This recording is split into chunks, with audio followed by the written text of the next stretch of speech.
Crespo faz mudança na escalação do São Paulo que ninguém esperava. Vamos falar sobre isso. Daqui a pouco tem São Paulo e Flamengo com desfalques aí no São Paulo. Tem jogador voltando. Vamos falar muito sobre esse jogão que acontece logo mais e várias outras notícias do São Paulo. Belezinha? Tranquilão, meu parceiro? Então vamos embora para mais um vídeo. Daqui a pouquinho tem São Paulo e Flamengo em campo lá na Vila Belmiro. Jogo importante, decisão aí para o São Paulo, né, cara? São Paulo em busca da Libertadores, então é um jogo importantíssimo para o São Paulo, tá bom?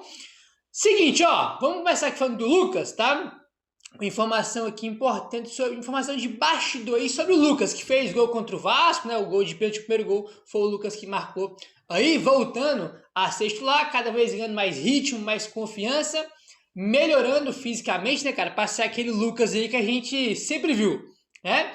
Olha aí, ó, Alexander Vieira. O gol de Lucas Moura contra o Vasco foi celebrado internamente no São Paulo como um momento chave para o meia, que enfrentou dificuldades físicas ao longo do ano e vinha com confiança abalada.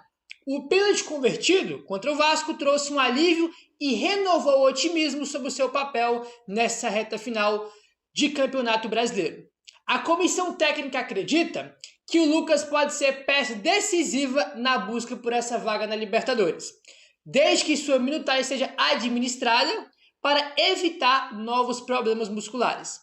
O clube vê o camisa 7 mais solto e preparado para ajudar o time tecnicamente e emocionalmente, né? Informação que trouxe aí o Alexander Vieira. É óbvio, né, cara? O cara faz um gol aí, né? Ganha mais confiança, cada vez que ele vai jogando mais, ele vai melhorando fisicamente, ganhando mais ritmo de jogo, né, para ele chegar ali, pelo menos mais próximo do melhor nível do Lucas que a gente já viu, entendeu? O jogador que tem mais de 30 anos, é verdade, então tem que começar a dosar a minutagem dele, né?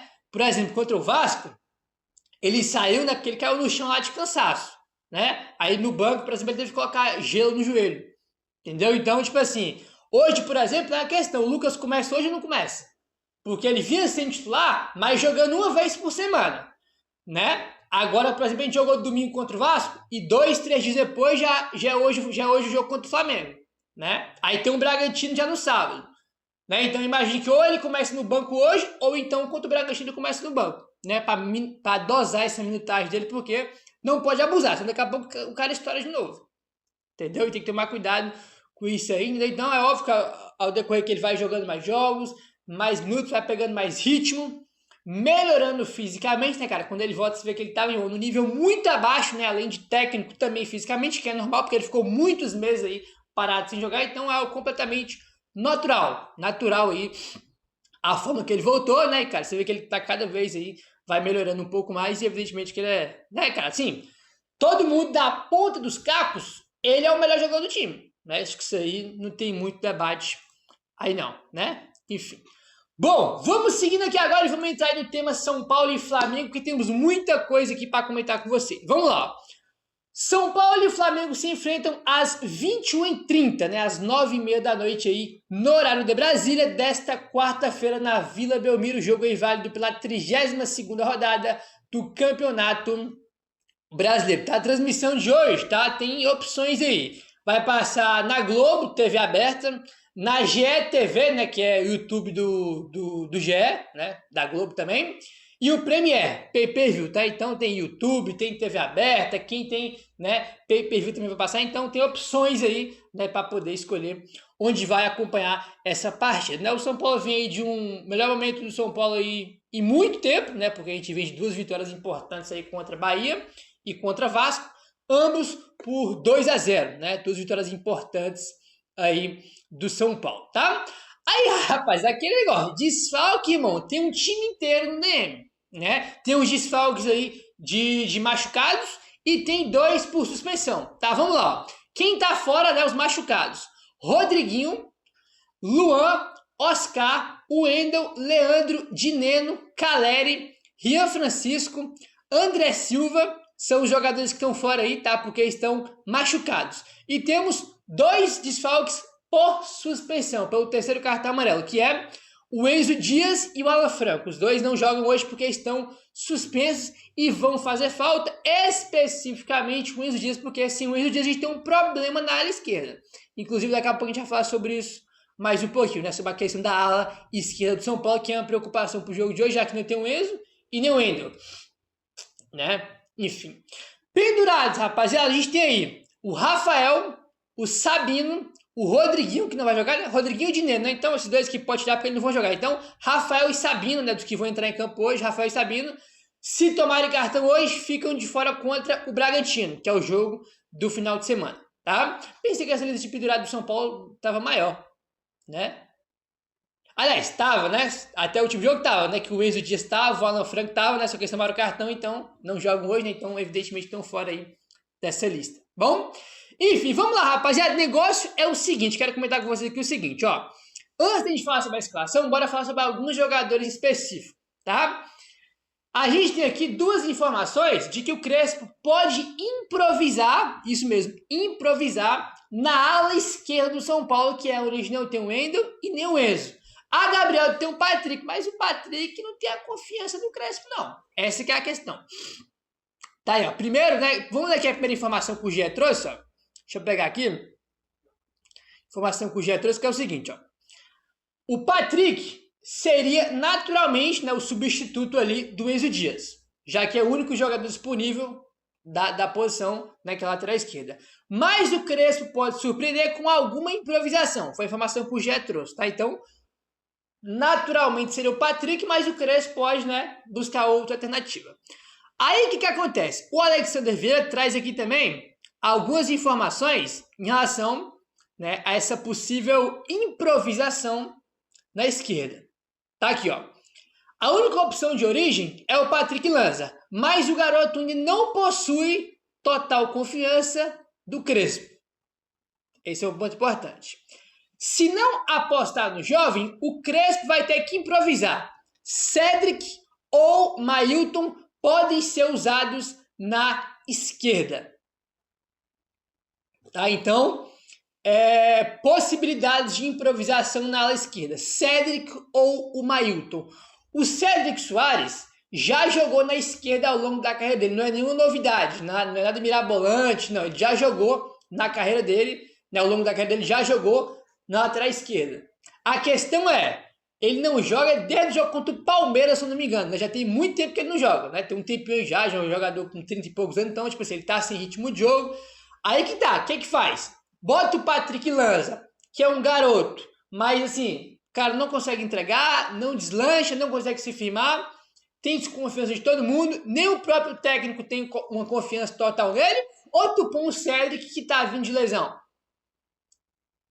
Não lesão, é uma fratura no dedo, não é uma lesão. Mas tá muito tempo fora, já tá aí sem ritmo de jogo. Ou tu põe o Mailton, que não tava bem na direita, tava põe o cara na esquerda. Então, tipo assim, é literalmente um dilema, né? Qualquer coisa que o Crespo for fazer aqui nessa ala esquerda é uma aposta. Patrick Lanza é uma aposta. Cedric improvisado é uma aposta. Mailton improvisado é uma aposta. Entendeu? Ainda bem que a gente joga com 3 zagueiros, né? Que é pra dar uma proteção ali maior. Né? Então fica, como é que eu posso falar? Você diminui o risco ali, né? Você imagina se fosse um linha de 4, com alguém improvisado com o Patrick, a gente tinha um risco ali maior. Não, mas como é 3 zagueiros, você tem uma proteção, né? Você fica ali mais forte defensivamente. Posso falar pra vocês? Eu não faço a menor... Eu nem... Se for me dar Gabriel, tu faria o quê? Eu não faço ideia. Eu não faço a menor ideia. Eu não sei. Porque, tipo assim, pô, é o Patrick, mas se não for o Patrick, é o Cedric que tá sem ritmo, né? Então, assim... Ou o próprio Mailton. Cara, assim... Eu, por exemplo... Nem sei o que eu faria se eu fosse o técnico, tá? Tipo, eu não consigo nem dar opinião aqui porque eu não faço a menor ideia, cara. Assim, joga o colete pra cima aí, quem pegar joga, tá? Porque, sinceramente, cara, aí é aquele negócio, quem o Crespo, pô, e jogar mal vai criticar o técnico, né? Especialmente se ele improvisar, né? Porque se ele botar o Patrick for mal de novo, aí é aquele negócio, ó, é o que tinha, irmão. Não tem o Ender, não tem o Enzo Dias, é o que tem, né? Então, assim, eu não faço a menor ideia, né? Enfim. Aí essa questão também que eu comentei sobre o Cedric e o Mailton que podem jogar improvisados na esquerda, tem a questão também da direita, que é a posição de origem deles, né? Que a gente não tem certeza de quem vai jogar. É uma dúvida aí, porque além dos dois tem o Mike voltando, tá? Então vamos lá. Segundo o Globoesporte.com, o São Paulo deve entrar em campo com Rafael no gol, Sabino, Arboleda e Ferrarese, né? Ferrarese no lugar do Lanfranco, já que ele está suspenso. Patrick Lanza na esquerda e Cédric Soares na ala direita. Pablo Maia, Marcos Antônio e Bobadilla, aquele trio de volantes que a gente já está vendo jogar já tem algum tempo. E na frente, Lucas Moura e Luciano. Vamos agora por partes. A gente tem dúvida aqui nas duas alas, rapaziada, porque é o seguinte. Pode ser que o Mailton seja improvisado na esquerda ou o Patrick começa. E também a gente tem dúvida na direita. Vai ser o próprio Cédric ou o Mailton e tem o Mike voltando. Tá? O Mike estava suspenso contra o Vasco e volta hoje. Então a gente tem o seguinte, ó. A gente tem o Cédric, o Mailton, o Mike, né? 3 alas direito. Aí a gente não sabe quem começa na direita. E tem também o Patrick na esquerda, ou pode ser improvisado, ou com o Cédric ou com o Mailton. É 4 laterais aí, né? 3 direito e 1 esquerdo para 2 posições. Para 2 vagas no caso, uma para cada lado. Então vamos ver o que o Crespo vai optar.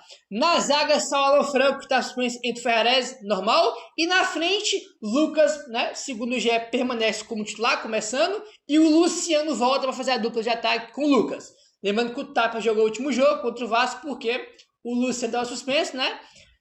Antes do jogo contra o Vasco, foi o jogo contra o Bahia, que começou também Lucas e Luciano, né? Aí teve que começar o Tapa contra o Vasco, porque o Luciano estava fora. Então, essas aí são as mudanças, né, que a gente deve ter para o jogo aí de hoje.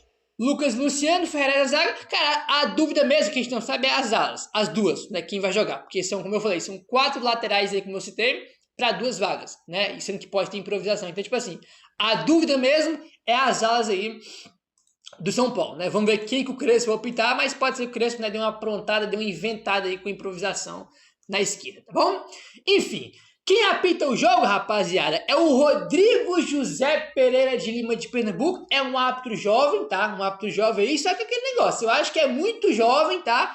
Eu acho que é um árbitro muito pequeno para um jogo muito grande, tá? Flamengo brigando pelo título, São Paulo brigando por vaga na Libertadores, jogo grande, né? E então acho que é muito jovem ele, com pouca experiência, com pouca bagagem, um jogo muito grande. Acho que é um tipo de jogo que tinha que ter um árbitro mais experiente aí, né? Enfim. E quem tá no VAR, tá? De olho, tá? Que esse aqui também é um dos piores que tem, que é o senhor Rodrigo D'Alonso Ferreira. Esse aqui é preocupante, tá? Confesso que estou mais até preocupado com o VAR do que com o árbitro de campo. Então, de olho na arbitragem aí, porque a gente sabe muito bem, né, cara, que quando tem uma rodada que não tem polêmica, tem que fazer uma festa para comemorar. Porque é raro. São raras as vezes aí que a gente tem, né, uma rodada sem falar de arbitragem, né? Ou que a arbitragem decide um jogo, né? Sempre é desse jeito aí, entendeu? Vamos passar aqui o time do Flamengo, só pra gente fechar aqui o pré-jogo. Vamos lá, o Flamengo deve vir com... O Flamengo tem alguns desfalques, né? Que é o Pedro, o Jorginho, o Léo Ortiz, o Bruno Henrique e o Everton Araújo. São os desfalques do Flamengo. O Flamengo deve vir a campo com, segundo o GE, com Rossi no gol, Danilo e Léo Pereira na zaga, Alexandre na esquerda e Varela na direita. É uma defesa lenta do Flamengo, né? Porque o Alexandre já é um jogador mais velho também, né? E é lento, Danilo também. Danilo é um jogador que a gente tem que explorar bastante na velocidade, principalmente com o Lucas, né? Se o Tapa começar também, seria bom colocar o Tapa ali pra cima do Danilo. Eu assisti Fortaleza e Flamengo. E, cara, o que o Breno Lopes, né, aquele que jogou no Palmeiras, fez com o Danilo no jogo, meu amigo, acho que o Danilo, né, depois do jogo, ele dormiu sonhando com o Breno Lopes, tá tendo pesadelo com o Breno Lopes, porque botar um jogador de velocidade pra cima do Danilo pode ser uma boa alternativa. No caso, o Lucas, né, que vai começar, ou o próprio Tapia, né, que o Luciano não é um cara de velocidade, o Luciano é um cara de conclusão, né, finalização ali. Aí, né, Léo Pereira e Danilo na zaga, Varela e Alexandro. Meu campo com Eric Pulgar, Dela Cruz e Arrascaeta. Também é um meu campo lento, tá? O nosso meu campo é um meu campo mais rápido, mais intenso. Né? O meu campo do Flamengo já é mais lento. Arrascaeta não é um jogador que contribui taticamente. Dela Cruz é um jogador que tem muito problema físico, né? Aí. E o Pulgar também é um jogador já mais lento. Então, intensidade nosso meu campo vai ter mais. Né? Intensidade, mais energia, nosso meu campo vai ter mais. Além de ser tecnicamente bom, né, cara? Bobadilla, Marcos Antônio, então nem se fala. O Flamengo deve vir nas pontas como Sampaolino de um lado e Luiz Araújo, ele mesmo, cria do São Paulo, do outro lado. E o Plata centralizado, tá? Deve ser aí o Flamengo para o jogo de hoje contra a equipe do São Paulo, tá? Eu nem vou perder o tempo. Ah, não, Gabriel, mas tem que entregar porque o Palmeiras, meu filho, entregar o cacete, rapaz. Tem que vencer o jogo, 3 pontos. emendar 3 vitórias seguidas, subir na tabela, ganhar moral, confiança e buscar essa vaga na Libertadores. Ah, o Palmeiras, que se dane o Palmeiras. Estou preocupado com o Palmeiras, preocupado com o São Paulo. Entendeu? Eu quero o São Paulo que vem jogando a Libertadores. A gente não pode jogar outro campeonato que vem que não seja a Libertadores. Entendeu? E se conseguir uma vitória hoje vai ser maravilhoso, espetacular. Eu falei pra vocês aqui depois do jogo contra o Vasco. Essa rodada, todo mundo que tá brigando por Libertadores tem jogo difícil. Botafogo tá em cima, Botafogo pega o Vasco, né? Que também tá perto do outro. Fluminense pega o Mirassol, né? Que tá à frente de todo mundo, né? Dos que estão brigando por Libertadores. São Paulo pega o Flamengo, entendeu? Corinthians pega o Bragantino fora. É que o Bragantino perde pra todo mundo, né? Mas enfim, é uma rodada que quem conseguir aqui tirar pontos, né? Todo mundo tem jogo difícil, então quem conseguir pontuar aqui, tirar uns 3 pontos da cartola, irmão, pode fazer total diferença lá na frente, porque essa rodada é só jogo difícil para todo mundo. Como eu falei, Fluminense, Mirassol, São Paulo e Flamengo, Vasco e Botafogo, Bragantino e Corinthians, então todo mundo só tem pedreira nessa rodada, né? São Paulo então nem se fala, né? Vai pegar o Flamengo. Então tem que ficar de olho nisso aí, né? Assim, na pior hipótese, pelo menos um pontinho, né? Fazer um ponto hoje ganhando o Bragantino, aceitável. O que não pode é perder. Não pode, a gente está na altura do campeonato que a gente não pode perder em casa. Se não der para ganhar, não se perde. Pelo menos um pontinho. Tá? Hoje é um jogo muito duro, São Paulo tem 1 milhão de desfalques, aquela coisa toda que a gente já sabe. Né? Então, assim, é claro que os desfalques fazem falta, então não dá para falar, nossa, é obrigado a ganhar. Não é assim também. Né? Não é assim também. Então, pelo menos um pontinho hoje tem que conseguir. O que não pode é perder. Que não pode ver, tem que pontuar de qualquer maneira. Nem que seja um pontinho aí, que seja. Entendeu? Então é isso, jogo difícil na Vila Belmiro, infelizmente. Mas vamos com tudo, tô confiante, vamos buscar esses 3 pontos. É isso, se inscreve no canal, deixa o like, valeu, tamo junto e saudações tricolores.